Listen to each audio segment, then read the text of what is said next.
Hello, everyone. Welcome back to Mommy Talks. And today I'm going to speak and not come in front of you guys, not appear myself. I just have to speak because there's a lot of talking to do. So, yesterday night, I wrote a long post on Facebook, and I thought it would be a good idea to share it with the family here on YouTube as well. And therefore, this episode of Mommy Talks. And today we are going to talk about what extent Bollywood is responsible for wreaking havoc with the social fabric of this country, and how cinema as a tool is used to drive the narrative in this country, where the cinema stars, the cine stars, are worshipped like demigods. So let me just first just go about discussing and talking about what I actually wrote. So this post was in response to I watched Nitesh Raniji yesterday, who appeared on a primetime network show, a news network show, and he made certain revelations. So. And it just got me thinking that thanks to people like him, they are the ones who are proving that the people of this country were not insane, unlike the entire Bollywood, which is still hallucinating on the drugs and baying about Riya Chakraborty's innocence. All those guided words, the gossip, the conspiracy theories, which were being dismissed as untrue and canards and lies and tales, they were not just whispers in the wind. There was truth in them, and this truth was being slowly circulated in the city of lies. A beautiful young girl, Disha Salian, a young superstar. So many missing children in Mumbai alone. They have all paid the price of the silence of the middle class of this country. And we have allowed monsters to parade as gods. Let's go back to understand how it all started. It all started very gradually, you see. You keep adding little water to the milk so that you don't detect the adulteration. You didn't realize that how a hero became the angry young man who was questioning the system and fighting against the corrupt system. And all of a sudden, instead of trying to fix it, he was seen establishing an alternate system. And in this alternate system, he frequently ping ponged between good and bad, moral and immoral, right and wrong. He did it so many times that when he blackmailed a woman for love, the people applauded. When he mouthed cheap, vulgar songs, people laughed. When he threatened to rape the woman and stepped back after terrifying her to the last breath, people cheered. And when he killed the daughter of his enemy, pursued a widow relentlessly, and ended up being a bad man hunted by the police of 11 countries, smoked drugs while playing guitar, ended his life in the final act of cowardice, people still celebrated him as a hero. Now, I don't even want to venture into what heroines became, the ideal women, the aspirational woman, what qualities she embodies.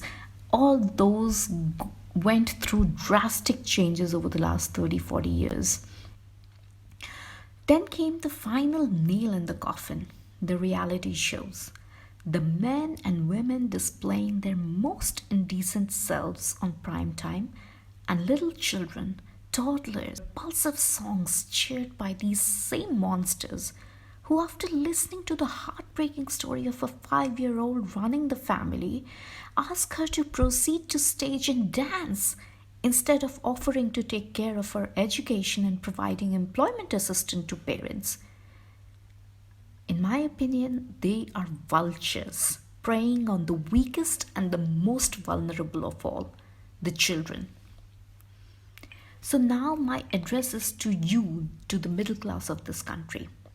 You did not just imitate their clothes and mannerism. You didn't even realize when you started emulating their conduct as well. Their lifestyle became aspirational for you when there was a time in the past where people were thought less of an individual, not a Bahadr Purush or Mahila who would read a film magazine in public. The idea that grey is the truth and black and white a myth destroyed the backbone of the moral structure of the society, which idealized them, thus handing them the greatest power one can surrender to the oppressor, the free will. The free will to think, act, and respond.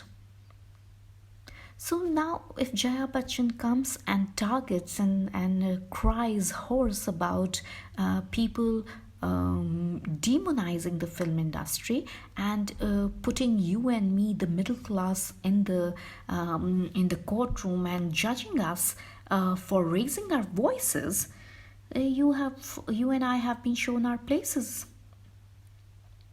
They are trying to tell us that if you stray out of the circle that we designated for you of service providers, of doctors, engineers, and normal people, you will have to bear the consequences. You know what happened somewhere along the line? The middle class, it started by dismissing. I remember even in my own childhood, we would not discuss movies. It was too frivolous a topic for discussion. And when these people they went a step lower, the middle class became so uncomfortable that they decided to ignore. We are never going to send our children to film industry anyway. We don't have to do anything with the film industry, so why bother? And these people are a separate breed. We don't imitate them. That was until a point of time where people thought that, oh my god, we are never going to indulge in behaviors like what these people do. Nowhere realizing that one day it'll come to haunt us. Now we are at such a crossroad that if we don't raise our voices, we will be suffocated into silence forever. So wake up, middle class. We gave them the power to do this to us, to our children. They being deep neck in immoral shit, and yet they speak of truth and justice. They fight tooth and nail for their own criminal folks with the righteousness of a dharma yuddha because they have changed their definition of truth, justice, and dharma. Now they decide that so smoking 10 gram of cocaine is nothing. Everybody does it, and anybody who feels outraged is being unfair and unjust. They keep questioning back that why did CBI arrested Ria just for smoking weed? For them, something like pedophilia is also acceptable. If it makes you sick in the gut, you are too middle class for them. Money is everything, and it does not matter where it comes from.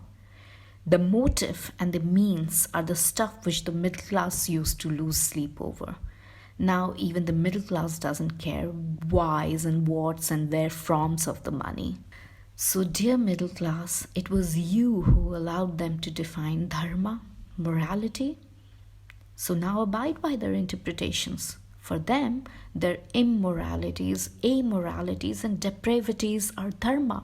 So they are fighting for it like one does to defend dharma, something you need to learn from them. But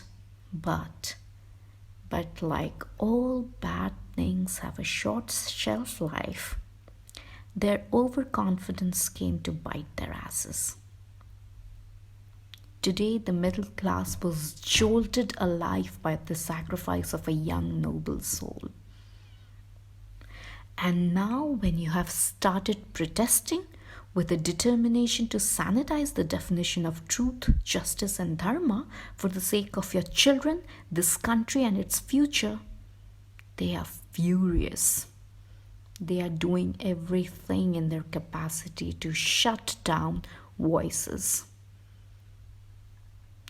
But we need to remember, united, we would be able to get some cleaning up done. But if we give up, they're going to win again. And this time it would be forever. So remember, choose your role models carefully, choose your heroes wisely,